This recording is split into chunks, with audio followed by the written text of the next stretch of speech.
The rain was pounding the roof like it had a grudge, that endless October downpour that turns the world to mud and mirrors your mood. I was sitting in my armchair by the window, nursing a cup of chamomile tea that had gone cold hours ago. That's 62. Nights like this make you think too much. About the husband I buried 10 years back. About the cases that haunted my badge. About Sarah, my Sarah, who called last week sounding too tired, too distant. "Mom, everything's fine," she'd said, but I heard the crack in her voice, like thin ice over a black river. Then the knock, or was it a thud? It rattled the doorframe, soft at first, then desperate. I set the mug down, my joints protesting as I hauled myself up. The porch light flickered on, casting shadows that danced like ghosts. There she was, my girl, slumped against the frame, her coat soaked through, face swollen and blooming purple under her eyes. Blood had trickled from her lip, mixing with the rain, streaking her cheeks. "Mom," she gasped and collapsed into my arms before I could catch her properly. I held her tight, that fierce wordless hug you give when words are bullets you'd rather not fire yet. She was 35, my baby, with that same wild auburn hair I'd brushed 1,000 times as a kid, now matted and clinging to her forehead. Her body shook with sobs that tore at me deeper than any perp's confession. "Shara, honey," I whispered, stroking her back, feeling that tremor in her ribs like echoes of my own old breaks. We stumbled inside together, the door clicking shut behind us like a lock on the world outside. The living room smelled of lavender from the candle I'd licked earlier, but now it mixed with the metallic tang of blood and wet wool. She sank onto the couch, curling into herself, and I knelt. Damn knees be damned, wiping her face with a soft cloth from the coffee table. Her eyes, those hazel mirrors of my own, were rimmed red, pleading. "It was Mark," she choked out, the name like venom on her tongue. He found out about the texts from her, his lover. He said I was nothing, that I drove him to it, and then..." Her voice broke, hands flying to her mouth as fresh tears spilled. Inside, something snapped. Not loud, but clean, like a bone setting wrong. Mark, that smug accountant with his pressed shirts and easy smile, the one who'd charmed her at that neighborhood barbecue 5 years ago. I'd liked him once, trusted him with my heart's extension, but now, rage boiled low in my gut, hot and familiar, the kind that had me drawing my service weapon more times than I could count. "Shh, baby," I murmured, pulling her head to my shoulder, feeling the tremor in her ribs like echoes of my own old breaks. We stumbled inside together. The door clicked shut behind us like a lock on the world outside. The living room smelled of lavender from the candle I'd licked earlier, but now it mixed with the metallic tang of blood and wet wool. She sank onto the couch, curling into herself, and I knelt, damn knees be damned, wiping her face with a soft cloth from the coffee table. Her eyes, those hazel mirrors of my own, were rimmed red, pleading. "It was Mark," she choked out, the name like venom on her tongue. He found out about the texts from her, his lover. He said I was nothing, that I drove him to it, and then..." Her voice broke, hands flying to her mouth as fresh tears spilled. Inside, something snapped, not loud, but clean, like a bone setting wrong. Mark, that smug accountant with his pressed shirts and easy smile, the one who charmed her at that neighborhood barbecue 5 years ago. I'd liked him once, trusted him with my heart's extension, But now, oh, rage boiled low in my gut, hot and familiar, the kind that had me drawing my service weapon more times than I could count. "Shh, baby," I murmured, pulling her head to my shoulder, feeling the tremor in her ribs like echoes of my own old breaks. I eased her upright, fetched ice from the kitchen wrapped in a tea cloth, pressing it gentle to her cheek. She winced but leaned into it, and her breathing slowed just a fraction. I didn't know where else to go. He said if I left, he'd... She trailed off, fear etching lines on her young face that no mother should see. That did it. I stood, steady despite the storm in my chest, and crossed to the hall closet. The door creaked open, revealing the ghost of my old life, the navy uniform, starched and folded, hanging like a sentinel. I slipped it on, the fabric cool against my skin, buttons fastening with muscle memory. It fit looser now, but the weight, it settled like an old friend. Sarah watched, eyes widening as I moved to the safe under the stairs. Combination 41562. Her birthday. The revolver gleamed inside, creamed and oiled from last month's range trip. One by one, I loaded the rounds, the metallic snick echoing in the quiet house. Her breath hitched. "Mom, what are you..." I turned, holster snapping shut at my hip. "We're ending this tonight, Sarah, but smart. No loose ends." My voice was calm, the cop's voice, but inside, a whirlwind. Love for her, fury at him, and a sliver of fear that this path might swallow us both. I pulled out my phone, thumb hovering over Tom's number. He'd been my partner in blue back in the day. Now it's Shark in a suit, owing me favors thicker than case files. 1 ring. 2. "Eleanor," his gravelly tone that cut through. "Tom," I said, eyes locked on Sarah's bruised face. "It's time. Start the plan now." Tom didn't waste breath on questions. 30 years on the force teaches you that. On it, he grunted. "Paperwork's prepped. I'll file the emergency order by dawn. You got her safe?" I glanced at Sarah, who was staring at me like I'd grown a second head, the ice pack forgotten in her lap. "Safe as my trigger finger," I replied, keeping it light for her sake. "Call when it's locked in."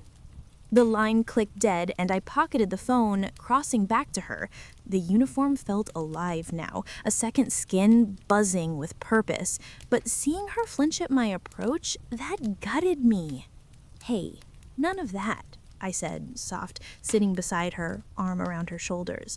"This badge, it's for you, always has been." She leaned in, tentative, her head heavy on my shoulder. The sobs had ebbed to hiccups, but the story poured out then, raw and ragged, like pus from a wound long ignored. "It started months ago, Mom. Little things, late nights at the office, perfume I didn't recognize. I confronted him once after finding a receipt for that fancy hotel downtown. He laughed it off, said it was a client dinner, but his eyes, they darted like a cornered fox." Her fingers twisted the hem of her shirt, knuckles white. I nodded, silent, letting her unravel it. Inside, my thoughts churned. I'd seen it before, in victim statements, in the mirror after my own marriage frayed. John, God rest him, had his secrets too. A flirtation with the dispatcher that never went full flame, but it scourged us just the same. "Then the fights," she continued, voice gaining steam. "He'd snap over nothing. Dinner late, me asking about his phone. Last week I saw the messages. Her name's Lisa. Some girl from his gym, half his age, all yoga poses and filtered smiles. 'Can't wait to feel you again,' she wrote. I showed him the phone, demanded truth. He grabbed my wrist so hard it bruised, shoved me against the wall. 'Mind your business,' he snarled. But tonight, oh God, tonight he lost it completely." Her words hung heavy, painting pictures I didn't want.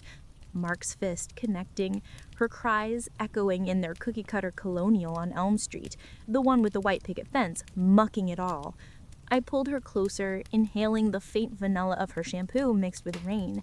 "Why didn't you tell me sooner?" I asked. Not accusing, just aching. In my head, a montage played. Her wedding day, radiant in lace.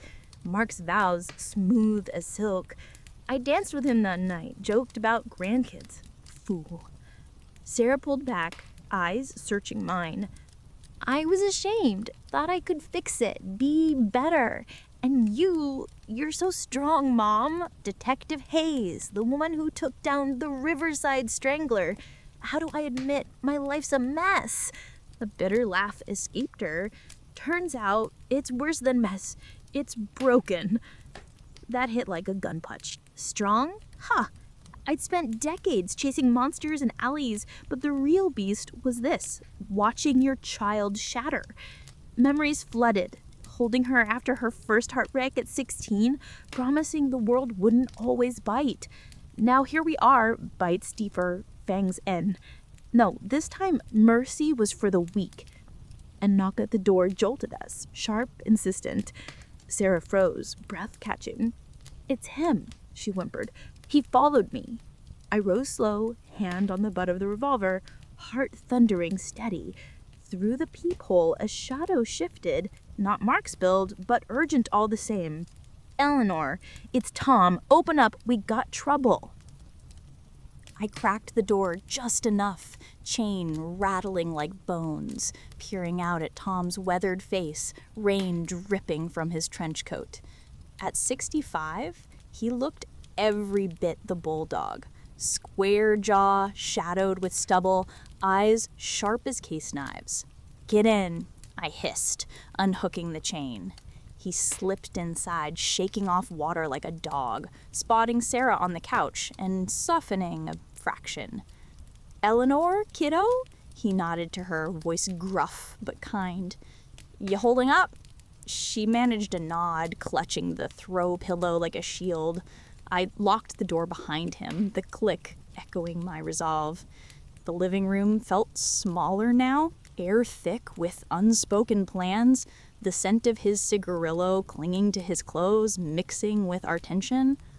Tom pulled a manila folder from his satchel, slapping it on the coffee table amid the scattered tissues. Filed it.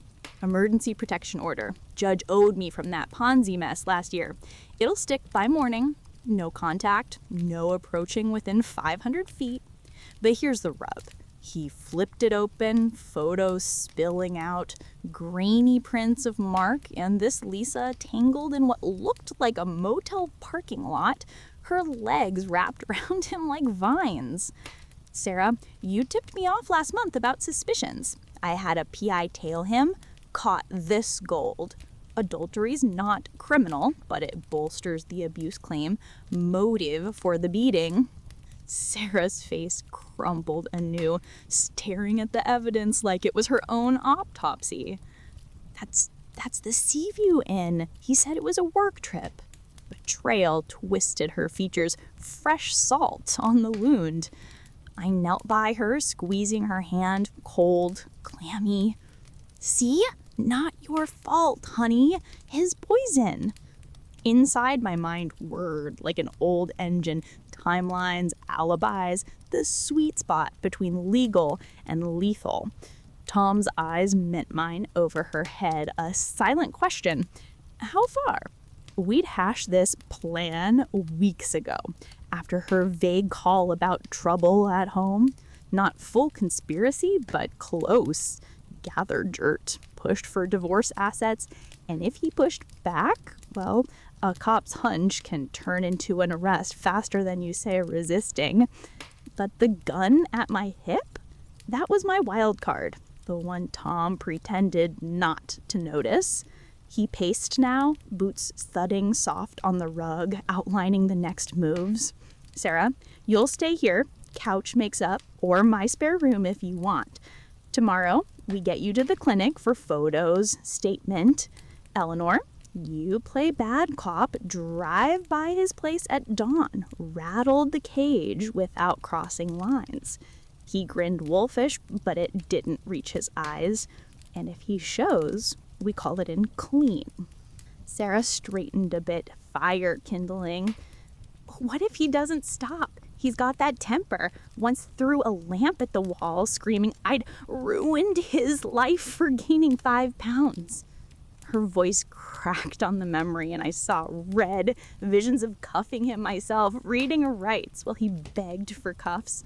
God, the satisfaction. I said, standing tall in the uniform, feeling its armor. Once word and marks in holding, sweating alibis. But as I spoke, a memory clawed up. My own rage after John's affair whisper. The nights I gripped the wheel to tame driving patrol. Fantasizing payback. Love's a funny beast. Turns protector to predator quick. Was I saving Sarah or dragging her into my shadows? Tom nodded, packing the folder. I'll crash on the porch swing if needed. Back up. He clapped my shoulder, old partner squeeze. You're a force, Elle, but remember, justice ain't always the barrel. He glanced at the holster, pointed. Sarah followed his gaze, biting her lip. Mom, promise me, no vigilante stuff. I just want out, not blood. Her plea hung vulnerable, stirring that maternal ache deep in my chest. I wanted to vow it, cross my heart like when she was small, but lies come easy in the dark. Promise, I said, pulling her into another hug. Tom slipped out with a last morning, phones on, leaving us in the hush. Sarah yawned, exhaustion claiming her, and I tucked her under a quilt, watching her drift off, breaths evening. Alone, I wandered to the kitchen, pouring whiskey neat, smooth burn down my throat. The clock ticked 2 a.m., rain easing to drizzle. My phone buzzed. Unknown number. Text, Sarah is mine. Tell her to come home or else. M. Fury ignited, fingers itching for the gun. I typed back, touch her again and you'll beg for cuffs. Send. Then a noise, tires crunching gravel outside. Headlights pierced the curtains, sweeping the room like search beams. Mark or worse? The engine idled low, a growl in the night that set my teeth on edge. I eased to the window, parting the lace just a sliver, enough to see the sleek black SUV parked crooked at the curb, not 2 houses down. Mark's ride. That overcompensating beast he leased to impress the neighbors. My pulse steadied, cop instincts kicking in. Assess, contain, confront. Sarah stirred on the couch, murmuring in sleep, and I whispered a prayer she stayed under. God, don't wake her for this. I grabbed my keys from the hook, silent as a shadow, slipping out the back door into the drizzle. The air was cool, misting my face, carrying the earthy scent of wet leaves from the oak in the yard. Uniform clung damp now, but it grounded me. Circling the house low, I approached from the side. Revolver drawn, but low, safety off. The driver's window was cracked, cigarette smoke curling out like a taunt. There he sat, Mark, profile sharp in the dash glow, phone to his ear, voice muffled, but furious. Told you, Lisa, it's handled. Wife's being dramatic. Ran to mommy dearest. Chuckle. Oily. Yeah, the old battle axe cop. But Elle's retired. I'll bark now. Rage surged. Hot and blind, but I reined it. Breathe. Observe.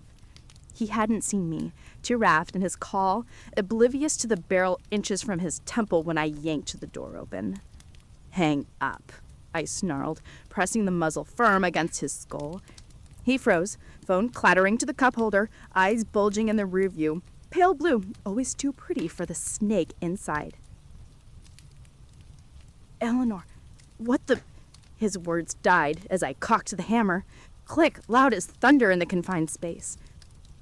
Up close, he reeked of bourbon and cheap cologne, stubbled rough on jowls that trembled now. 5 years since the wedding, and he'd age into his cruelty. Lines edged from lies, not laughter. Out. Slow. I stepped back, gun steady. He complied, hands up, spilling onto the slick driveway like the coward he was. Rain powdered his shirt, darkening the fabric, and he shivered. Good. You got balls showing here, I said, voice low, circling him. After what you did to her? He licked his lips, glancing at the house. Sarah, she's fine. I lost my temper, okay? We talked it out. She overreacted. Lice slithered him easy, but his eyes darted to his car keys on the seat, to the empty street. Calculating escape. I laughed, bitter. Overreacted? With a split lip and black eyes? Try again, Mark. I saw the text. Lisa, right? Jim Bunny with daddy issues.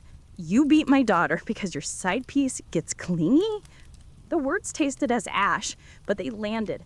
His face flushed, jaw clenching. Inside, my heart twisted. For Sarah, the girl who dreamed forever with this trash. For myself, remembering John's slip. The guilt that ate his slow. But John had repented. Mark, he straightened, defiance sparking. You don't get it, Elle. Sarah, she's smothering, clinging to that job. No kids yet? It's emasculating. Lisa, she gets me. Young, fun. You wouldn't understand. Old broad like you, widowed and bigamer. That's done deeper than intended. Old broad. I chased leads and heels at his age. Birthed Sarah at 27. Buried dreams for duty. But it fueled me. Emasculating? I echoed, stepping closer, gun unwavering. Try this. You're done. Tom has finally restraining order, divorce papers. She gets the house, the savings. You? Community service mopping floors, if you're lucky. His smirk faltered, realization dawning. Good. He lunged then, stupid, desperate, hand swiping for the gun. I sidestepped easy, years of training fluid, cracked the butt across his knee. He buckled, howling, clutching the joint. Bitch, he gasped, scrabbling back. I loomed over him, rain mingling with sweat on his brow. Sirens wailed distant, closing fast, blue-red lights already strobing the neighbor's hedges through the window. Sarah's hand tightened on mine, nails digging half moons into my palm, Panic's brand. She squeezed back, uniform sodden but stance iron. Sirens distant, wailing, closing fast, blue-red lights already strobing the neighbor's hedges through the window. Sarah's hand tightened on mine, nails digging half moons into my palm, Panic's brand. Mom, this is bad. If they take you, her voice cracked, hazel eyes mirroring my own storm, fear laced with that unyielding haze grit. I squeezed back, uniform sodden but stance iron. Breathe, baby. I've danced this tango before. Lies, again, smooth as ever, but inside, a maelstrom. Regret for the gun's gleam, for the line I'd towed into abyss. 30 years chasing shadows, and here I was, the shadow. Tom had warned. Legal's clean, vigilantes a cell. But Mark's sneer echoed, oh, broad, bitter. Was he right? Had widowhood curdled me into this? I guided her to the kitchen, away from the front, flipping on the kettle for normalcy's sake, steam rising like ghosts of comfort. Listen, I said, cupping her face, thumbs brushing bruised remnants. You say nothing but truth. The beating, the affair, no mention of the driveway, Tom's spinning it. Your victim? I'm overprotective mom. She nodded, but doubt shadowed her. And you, what about the gun? Before I could answer, pounding shook the door. Police, open up. Authorities bark, but mine once. I holster deep, hands visible, and crack the door to 2 uniforms. Ramirez, my old beat partner, and a rookie with fresh shave. Eleanor Hayes. Ramirez said, eyes softening with recognition. We got a call. Disturbance. Threats with a deadly. Step out, ma'am. Sarah hovered behind, blanket clutched like armor. Officers, please. My husband is the problem. He hit me. Her voice held, proud swell in my chest. Ramirez's gaze flicked to her face, hardening. Ma'am, we need statements. All of it. They cuffed me light. Precaution, not malice, leading me to the cruiser while Sarah gave her side on the porch. Rain had stopped, air crisp, stars peeking like wary eyes. In the back seat, vinyl sticking to my thighs, I replayed it. Mark's knee buckling, his curse. Satisfaction soured to nausea. What if he'd thought dirtier? What if Sarah saw the monster in me? Station was a blur. Holding cell stark. Coffee bitter. Tom burst in at dawn. Tie askew. You're gold, Elle. Mark's story Swiss cheese. No witnesses, just bluster. Sarah's statement seals it. Abuse documented, judge denied his counterclaim, called it he said, she said, with bruises. He grinned, but sobered.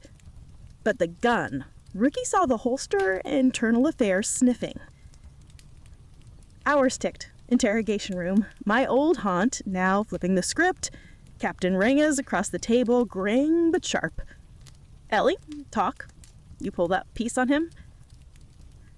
I had to protect my daughter, I said even, meeting his stare. Inside confessions bubbled the rage born of John's ghost, Sarah's pain echoing my unspoken losses. He came armed with words first, threats.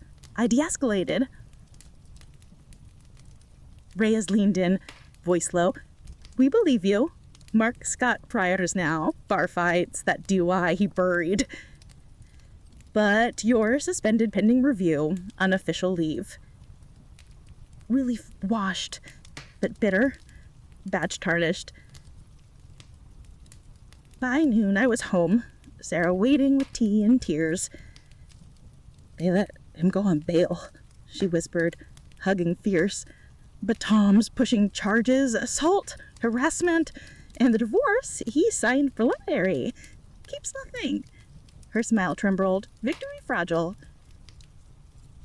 We sat on the porch swing that night. Stars full now, crickets chirping truce.